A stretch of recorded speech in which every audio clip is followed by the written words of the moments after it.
Mis amados amigos y hermanos, quiera nuestro amoroso y gran Dios y Salvador Jesucristo derramar cual refrescante lluvia en medio del árido desierto sus más ricas y abundantes bendiciones sobre todos y cada uno de nosotros. Una vez más, reciban nuestra sincera gratitud por darnos la oportunidad de compartirles estos breves minutos de saludable alimento para el alma, rica nutrición para la mente y fresco refrigerio para el espíritu. Y ahora palabras de sabiduría. Hechos 19, 11 al 12. Y hacía Dios milagros extraordinarios por mano de Pablo, de tal manera que aún se llevaban a los enfermos los paños o delantales de su cuerpo, y las enfermedades se iban de ellos, y los espíritus malos salían.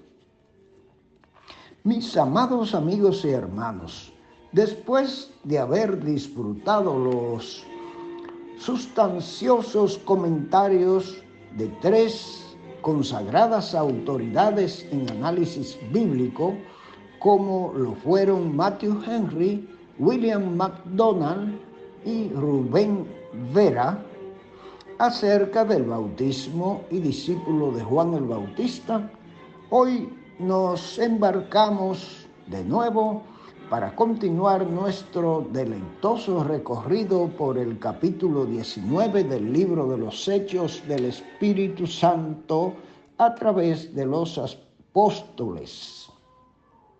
En nuestro encuentro anterior llegamos hasta el verso 7, por lo que la paradita de hoy abarca los versos 8 al 12.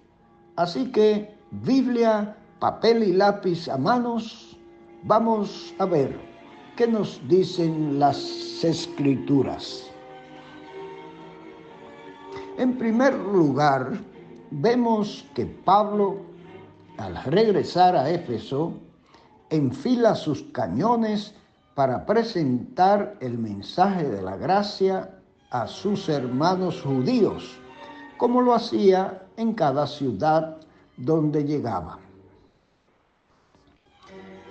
Él estaba consciente de su llamado para evangelizar al pueblo gentil en prioridad, pero también estaba consciente y deseaba que el mensaje del Evangelio, y sabía que el mensaje del Evangelio es poder de Dios para salvación, transformación y regeneración de todo aquel que cree a este mensaje.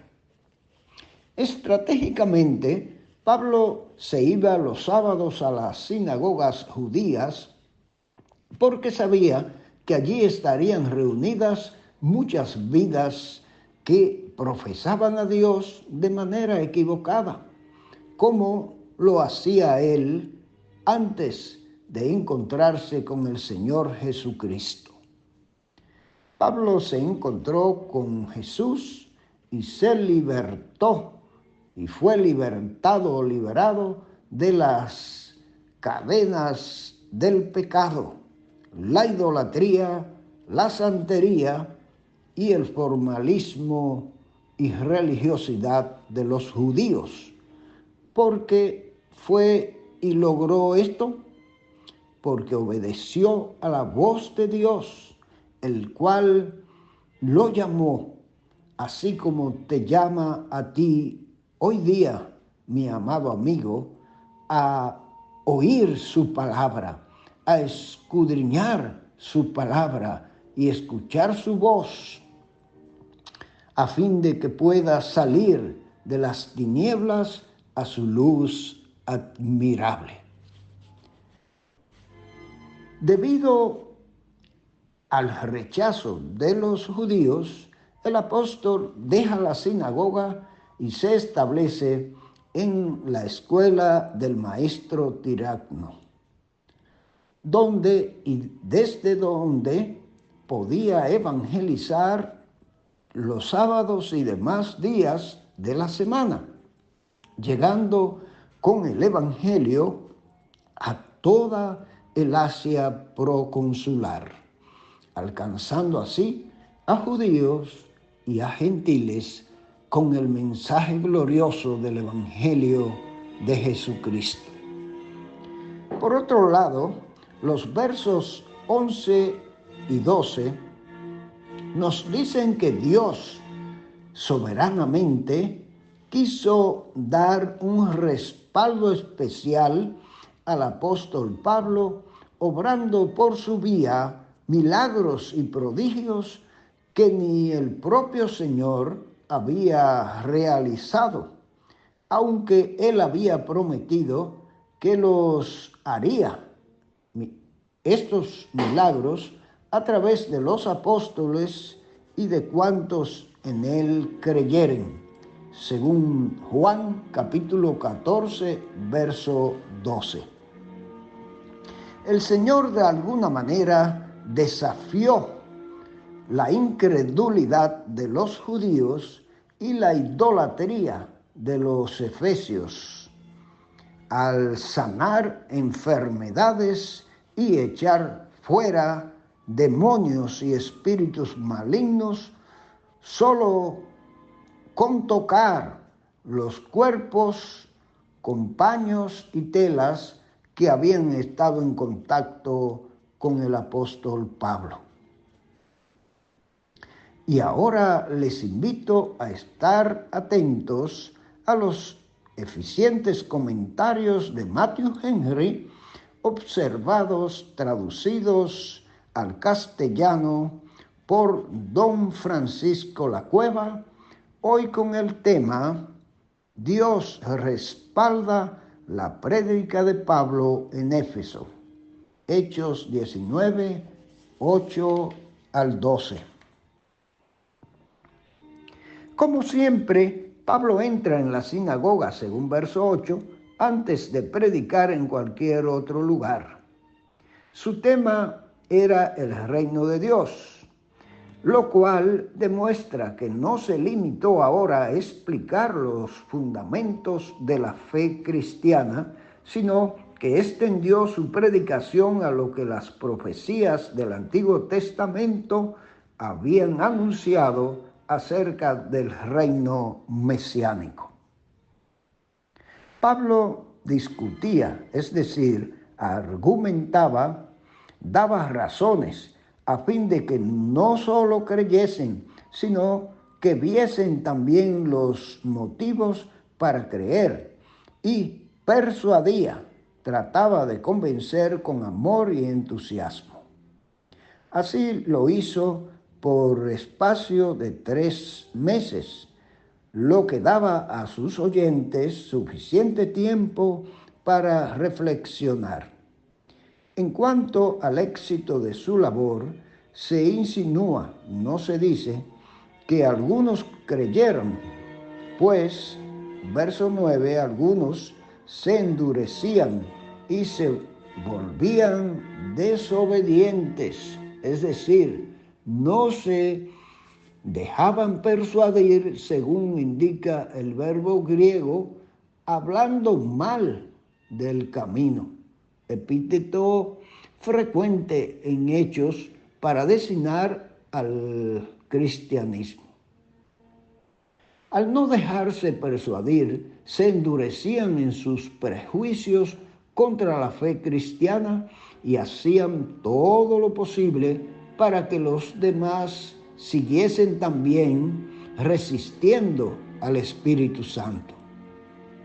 Por fin, Pablo se apartó de ellos, según verso 9, y separó también a los demás discípulos para librarlos así de la ponzoña que las lenguas de aquellos maldicientes destilaban. Salió de la sinagoga pero no salió de su oficio de enseñar, pues trasladó su cátedra a la escuela de un tal Tirano. Por el testimonio de varios, sabemos que enseñaba allí desde la hora quinta hasta la 10ª, es decir, desde las 11 de la mañana hasta las 4 de la tarde, pues la escuela solía estar ocupada desde las primeras horas de la mañana hasta las 11, cuando los alumnos de Tirano se marchaban a comer. Pablo, por su parte, emplearía en su oficio manual las horas primeras de la mañana. Esta escuela tenía más ventajas que la sinagoga, pues en ella Pablo podía predicar y discutir no solo los sábados, sino también los demás días de la semana, y además podían acudir a ella lo mismo gentiles que judíos. Así continuó por 2 años, según verso 10. En total 3 años, según dice el capítulo 20, verso 31. De forma que el Evangelio pudo ser escuchado por todos los que habitaban en Asia proconsular. La céntrica situación de Éfeso favorecía esta difusión de la palabra de Dios en ese momento. Dios confirmaba con milagros extraordinarios la predicación de Pablo. Estos milagros no eran meros portentos con que asombrar a los oyentes, sino prodigios curativos, ya que por manos de Pablo Dios hacía curaciones extraordinarias y expulsaba espíritus malos. Más aún, muchos se curaban con solo quitarles pañuelos y delantales, solo aplicarles pañuelos y delantales que habían estado en contacto con la piel del cuerpo de Pablo. Lo que, como en el caso de Pedro, señalado en el capítulo 5, verso 15, los discípulos hacían mayores cosas que el Maestro, que él había prometido en Juan 14, 12, pues Jesús había curado a una mujer que tocó la orla de su manto, según Mateo 9, 20, llevándolo puesto el manto. Pero ahora los pañuelos y delantales de Pablo curaban sin que los llevase puestos. ¡Oh maravilla del poder de nuestro Dios! Mis amados hermanos y amigos, es grandioso saber que nuestro Dios, el Dios que predicamos, el Dios en quien creemos, el único Dios verdadero, es capaz de hacer milagros y obras extraordinarias fuera totalmente de lo común, mis amados amigos y hermanos, cuando buscamos su gracia, su rostro y nos dejamos usar con su poder, con el poder de su Santo Espíritu para obrar conforme sea necesario en el momento adecuado. Que podamos, mis amigos y hermanos, confiar en nuestro Dios, disponernos para que Él nos use cuando sea necesario, pero que siempre la gloria sea para su nombre. Que Dios nos bendiga y nos ayude a hacerlo. Amén.